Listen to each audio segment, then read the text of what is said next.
I'm Josh Snider, and you're watching Thoughtful Discussions, and I'm here with. Randall Coleman. And what do you do?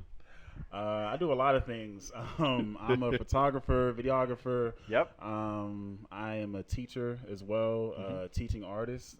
Cool. On top of that, I know that sounds the same, but they're definitely different. No. Yeah, I'm a son, a brother. Yep. You know, it's out here living life. Awesome. Yeah. So tell me, what are you currently doing right now, like this season? Yeah, right now I'm working hard on two projects of mine. Okay. One is called Doc the Cult, short for Document the Culture. Yep. And the other one is a series called Weekenders. Yep. And so with Doc the Cult, what I do is I go around and take photos or create videos, profile videos, or even recap videos, highlighting what's going on currently in the city of Pittsburgh. Gotcha. Individuals, organizations, or just one-off events, whatever it may be. And then for Weekenders, it's all about documenting what's happening on the weekend in Pittsburgh, you know, letting people know what cool event just happened, or even, you know, what I'm going to do this weekend is document an individual's experience. So it'll be an opportunity for people to live vicariously through one person rather than just the overall event. So yeah, I'm really looking forward to it. Cool. Yeah. Real quick, where can people find that? Yeah, they can find all of that on my Instagram. I post my stuff on my Instagram as well as my YouTube channel. Yep. It's all Red Vision, Red with 2 D's. Okay. So yeah, Red with 2 D's, Vision spelled regularly. And yeah, you can find it on Instagram, YouTube, as well as Facebook, but primarily YouTube and Instagram. Cool. Yeah. So do you think that there's enough people that come out to events in Pittsburgh? You know, a couple years ago, that was a bit of a worry for me personally, for sure. But I think overall in the climate, there were definitely people coming out for sure. But there was a worry that the same people will be coming out over and over again, and eventually maybe get tired of it, or have kids, or move, or whatever it may be. But I feel as though the culture has held strong, and there are the same faces as before, but also some new faces. Always. And I'm continuously seeing new faces. And so for me, I work to document it so that I can show you how cool and how dope you are on Monday morning or Sunday whenever I put the photos out there or the video. And I think that we have a strong culture, and a lot of people are contributing to it, and will continue to. Awesome. Yeah. I love it. Yeah. Where'd you get the idea for the name Red Vision? Man, red, the color red comes from me because my hair color is red, actually. Okay. And so that's why I call it red, because it's Red Vision. It's the way I see the world. But the spelling of it, R-E-D-D, comes from my dog growing up, who was a golden retriever mixed with Chinese chow. And so when we got him, just to be a bit different, my dad called him Red because he had a reddish hue to his fur, and spelled it with 2 D's. Nice. You know, just to be unique and original. And so we had him for 14 years of my life. Okay. So, you know, he was like a brother to me, you know, in a way. And I really loved him. And unfortunately, at the age of, when I was 18, we had to let him go. You know, he was getting up there in age. He was about 18, 19 or so himself. And so just to honor him, pay homage to him, you know, just called it Red Vision just to keep his name alive. I like that. Yeah. So that's what you're wearing right now. Yeah. It's a clothing brand. Yeah. So this right here is it's my clothing brand, Red brand. So Red Vision is all about content creation, creating videos, taking photos, and also throwing live events. But my clothing brand is called Red Brand, Red with 2 D's still. And so it's all about just me expressing myself through my clothing and giving myself a wardrobe and other people as well. Yeah. Right. And now what's the vision for that, and what does it kind of stand for? Man, so for Red Brand, the vision for that is really for me to grow, because honestly, when I first created the clothing, I just wanted to wear clothes that represented what I believe in. So there wasn't a grand vision or an end goal or anything like that from the start. But after wearing clothes a few times, people came up to me, what is that? Where'd you get it? Who made it?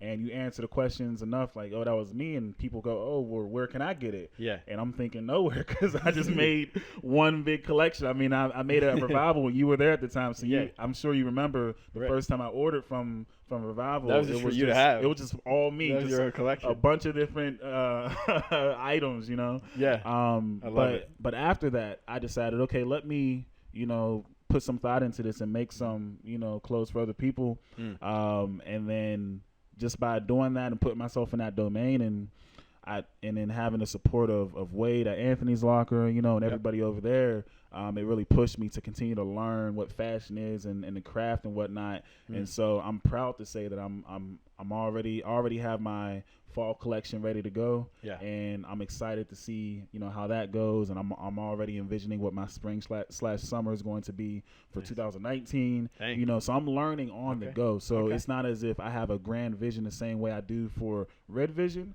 but I'm forming it as I'm doing it, and I'm having a lot of fun doing it. That's awesome. Yeah. Now you mentioned those principles that kind of make you different. What are some of the foundations of that?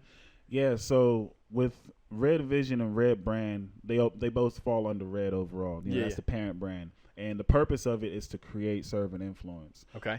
Those are the 3 pillars. Yeah. And so that's what I'm all about, man. And the reason why I decided to go with those 3 pillars are because I believe that that's something that speaks to everyone, no matter who you are. You're creative in some sense, you serve in some sense, and you have some sense of influence, or you feel as though you can eventually influence people in a positive way and in a constructive way.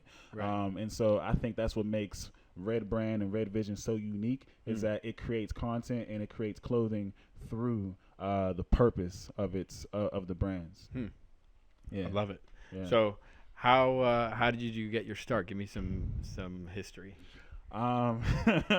Man, you want to go back all the way to how I got started in photography in general? All the way. Let's go all the way back. Man, all the way. Let's go back to high school then, Let's man. do it. Growing up, well, we can even go further back. Growing up, I played sports and stuff, and so I have a brother and sister, both older than me, and I was the athlete in the family. I was good at school and stuff in terms of math, and science, but I wasn't very artistic growing up. Okay, and I always felt like they sucked all of the artistic genes out of my parents, you know, and left none for me. But I was good. But your parents had that. Yeah, my parents are both, you know, talented as well. They both sing. My mother plays the drums, a little piano. Oh yeah. You know, and so they're artistically gifted, and my whole family, you know, is artistically gifted for sure, especially on my mom's side. Okay. And so it wasn't until I got to high school where we had to write a poem for a class assignment, more of a riddle, and it went really well. And so I had a friend who was really into poetry at the time. Yeah. His name's Andrew Cullen, and I always have to mention his name whenever I tell people the story, because he said, well, I'll get to that point in a second, but so my friend Andrew Cullen came up to me after class and said, that poem's really good, you know, you should continue to write. Yeah. And I said, nah, I'm okay. And he said, no, you should really think about it, write at least one poem. And I said, okay, I'll write one. And he said to me, if you write it and you like it and you get famous or whatever it may be off of creating art, you must always, you know, mention my name and let people know I'm the one that got you started in this. Okay. And so I was like 16 or so at the time, 15, 16. And so I'm staying true to that to this day. And so, I went home, wrote my first poem for myself called My Dreamland. Okay. And I loved it. And when I finished the last line, I had this feeling of euphoria come over me. And I never felt that before in my life. Yeah. You know, no touchdown, no medal and track, nothing ever made me feel that way before. Yep. And I said to myself, you know what, if this is what poetry makes me feel, I'm going to keep writing it. Yeah. And so fast forward to my senior year in high school, my brother comes home with this SLR camera, you know, taking photos of our cats. Nice. You know, he came home from college. He was home from college and he was taking a photography class as an elective. Okay. And he comes up to me and he says, Randall, when you go to college next year, take photography as an elective because you'll like it. I know you will. Yeah. And being a good little brother, I listened to him, you know. And how many years apart are you? 4.5. Okay. Yeah, about 4.5. Yeah. Gotcha. Yeah, my sister and I were like 3.5, basically. Okay. Yeah. Gotcha. Yeah. So, but we've always been close though. We've always been tight. You know. Yeah, I would have guessed like 2 years. Yeah. 4.5. 4.5, man. I mean, like, just I see our relationship as adults, and it means a lot to me, the fact that we can still be close and still hang out and still do things. Right. In the same way that we did when we were younger, like in the summertime, just hanging out, or, you know, after school hanging out and stuff, you know. So, and my sister and I, you know, we have a great relationship as well. She taught me a lot, and I've learned so much from her, you know. That's awesome. And so it's a blessing to have both of them in my life. And my parents really made it a point to make sure that, you know, we not only liked each other, but we made sure we loved each other. You know, we spent time with one another, take your little brother with you type stuff, you know. But I would always try to like show and prove my worth in a way to not be the annoying younger sibling, you know, especially when we're real young, playing outside with friends. See the value in that. Yeah. I don't know. I don't think I ever did that. I was just the annoying little. I'm the youngest of 5. Yeah. But we became best friends. I was probably like 10, 11. My brother and I, we were at each other's necks. Yeah. Up until that point, pretty much. Yeah. We were good, and then once we got to the point where we were both like, we had a little more understanding. We could hang out. We could do the same things. Yeah. Definitely changed.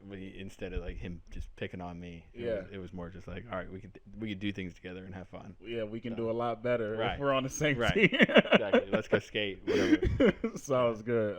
You know, and people, you know, that's really important, having that good relationship with your siblings, especially in adulthood, because, you know, it's important to have people in your corner. It's important to have people that you can count on for little things as well as big things. Absolutely. You know? And so, especially the fact that my brother lives so close to me, and we're still able to, you know, be friends and connect and stuff. It really means a lot to me. You know. Absolutely. Yeah. So real quick, to pause this question, tell me. So a lot of people watching, I had Eric Cole on the show, which is his brother, and that was episode, I think, 4 or 5. 4. And and so you might recognize it. A lot of people get him confused with each other. Oh my gosh, all the time. But very different people, very different talents, and but both very talented. So man, I appreciate glad to have you on. I appreciate that, man, for sure. Yeah, I mean, people get us confused. My brother's a DJ, obviously. Yeah. And he'll get off stage. Sometimes he's still on stage, DJing, and someone will come up to me, "Hey, man, I loved your set," and I'm like, "What?" He's right there. So it is what it is. I laugh it off. But you're able to work together. You're doing the photography. He's doing the DJing. Yeah. You're at the same event, and you're kind of scratching each other's backs. Yeah, you know, and that's another thing where it's like, where, you know, it's the same thing where you have to prove your worth as the younger sibling. Right. Being up on that stage with them, I wouldn't blame him if my photos weren't that good. If he say, "Look, Randall, you're my brother. I love you, but you got to get off the stage right now." So even still, I still have that certain level of, obviously, you know, I understand he cares about me, but as the younger sibling, you're always thinking, okay, how can I impress big bro? Right. You know, so when I'm taking those shots and I send it to him, like, all right, he has a good punch, you know. I hope he likes them. And then when he sends back like flame emojis or something, I'm like going crazy, you know. But yeah, it's kind of funny because it is just like that. Saturday nights, whenever he's doing his thing, Slappers and Bangers, Yas Queen, whatever. Yeah, I'm there, you know, doing my thing with him. And 15 years earlier, I was at the basketball court playing kickball or Yu-Gi-Oh or something. Right. You know, so yeah. Love it. Yeah. All right. Yeah. So keep going on some history. So you're in high school. You do poetry. You get into photography. You're going to school. Yeah. So what school did you go to? I went to Duquesne University. Got the ring right there. It is 2016. Wear it every year. Love it every year. Yeah. I graduated from undergrad in 2014 and then grad school 2016. Cool. Yeah. So, but yeah, I was in my freshman year. First semester, and I went to my guidance counselor, academic counselor, whatever the term is, and I told her I wanted to take photography, and she said, no, that's not an elective you can take based on your class schedule. Yeah. And my heart was broken. I'm like, what do you mean? And then I came back second semester, and she said, yeah, you can actually take it. So I took photography class. Yeah. Professor Dunn was my teacher. Okay. He was really cool, you know, because he taught us things, but he wasn't too hard on us. Yep. You know, because it was an elective as a photography class. Yeah. And pretty much every time I went home and talked to my mother and father, I would talk about that class. Okay. They would ask me, how are your other classes going? And I tell them, and then I go back to that always class. Go back. Yeah. And so one day I was in the car with my mom, and she stopped the car and said, we're going to find a major that has to do with that class. Okay. And that's how I ended up. Well, my father, told me based on his research on the website and stuff, hey, Randall, there's a media department, the JMA department, and that's how I ended up in that, and I became a broadcast journalism major, and then a digital media minor, and it's all been going well from there, man. Crazy. Yeah. and that's from college. You've had some pretty good opportunities from there. So what's all stemmed from that? Man, I'd probably say the coolest, let me rephrase that. It was a cool experience, but also a very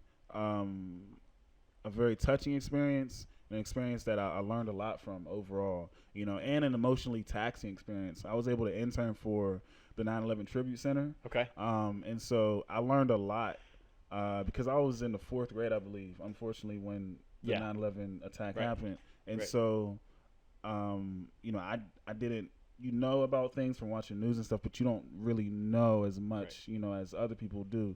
And so when I went there as an intern, I met people, that were docents and led tours, and I was on the tours making videos and stuff like that.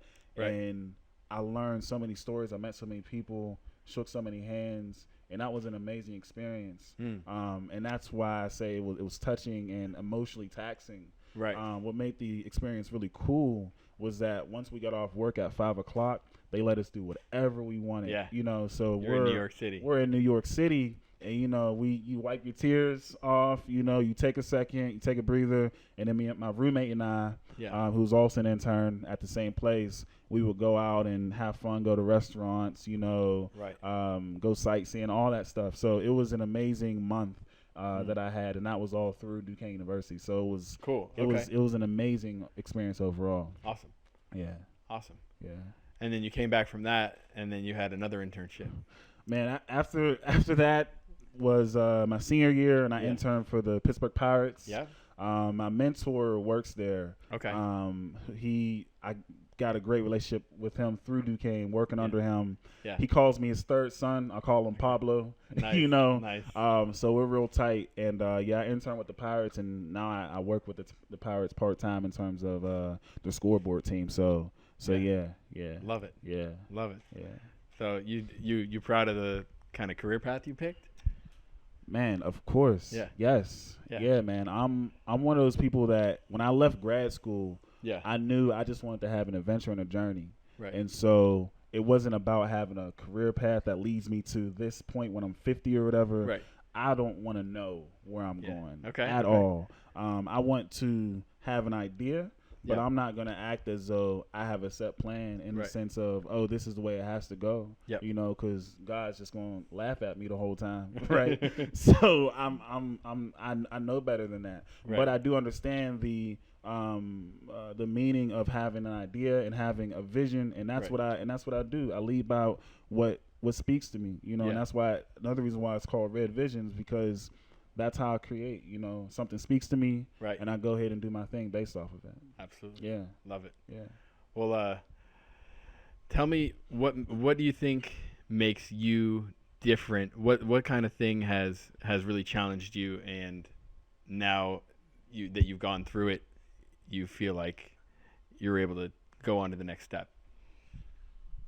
Man, I would say after graduation, I decided to be, a freelancer, independent contractor, all that stuff, right? Basically jobless when you first leave school. Right. And so you have to make everything up on the fly. And I have had mentors, especially through my college years. Yep. And so when I left school, it wasn't as though they left me, but there aren't too many people that you can find as a mentor, at least easily, and that are very accessible, that can tell you how to do such a thing. You know, how to be an entrepreneur, how to be an independent contractor, freelancer, and still work elsewhere and work 60 hours, 80 hours, whatever it may be. There's no rule book for that, right? You make it up. That's the beauty of it. Yeah, and that's the beauty of it, exactly. Yeah. But you go through the trials and tribulations. And one of the best things someone said to me was that whenever you do it, it's feast or famine. You know? Yeah. And so that's definitely how it was at first, where some weeks I'm bringing in the big bucks and other weeks I'm like, man, eating ramen. What's going on here? Right. It was all good just a week ago, you know? Right. But with that, I learned a lot, you know, and the other thing was once things started to go well, I became comfortable with it. Yeah. And one thing I realized through that comfort was I have to be uncomfortable. I can't become too comfortable, because when I became too comfortable, I wasn't working on my own personal projects. Right. I wasn't doing the things that I really needed to do. You see? And so through the discomfort, I'm comfortable. Yep. And I just have to, and I became, I got to a point where I acknowledged it and I accepted it. And even if other people don't get it, when I explain it to them, I'm like, oh, well.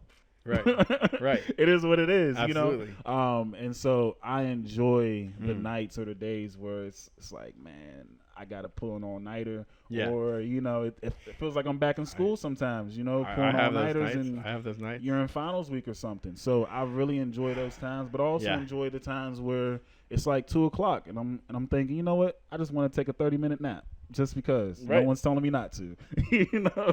Exactly. So there's pros and cons to it. You do have to be responsible and have a lot of self-discipline. Yep. But that was the hardest thing, was getting out of my own way and not allowing myself to become okay with being comfortable and getting myself back out there and saying, be uncomfortable, do your thing anyway, and enjoy it, have fun, because that's what you wanted to do, right? Yeah. So that's it. I love it. Yeah. I love it. I could talk to you all night, and I want to have you on again another time soon. So we're gonna do that. Coming up. Yeah. But we're gonna wrap this one up. So give me again any social media stuff. Yeah. And then we'll go from there. Yeah. So all social media, you can find me at Red Vision. REDD. Red with 2 D's Vision. On Instagram, you can find my clothing at Red Brand, REDD_brand. That's the only location for my clothing in terms of on social media. You can also find all of my work on my website, REDDvision.co, not .com.co. So you can find all my work there. Cool. If you see me on the street with a camera, smile, say what's up. You know, just. And if you see me at a party, you know, at an event, have a good time. I'll probably be having a good time with you all, and let's do it.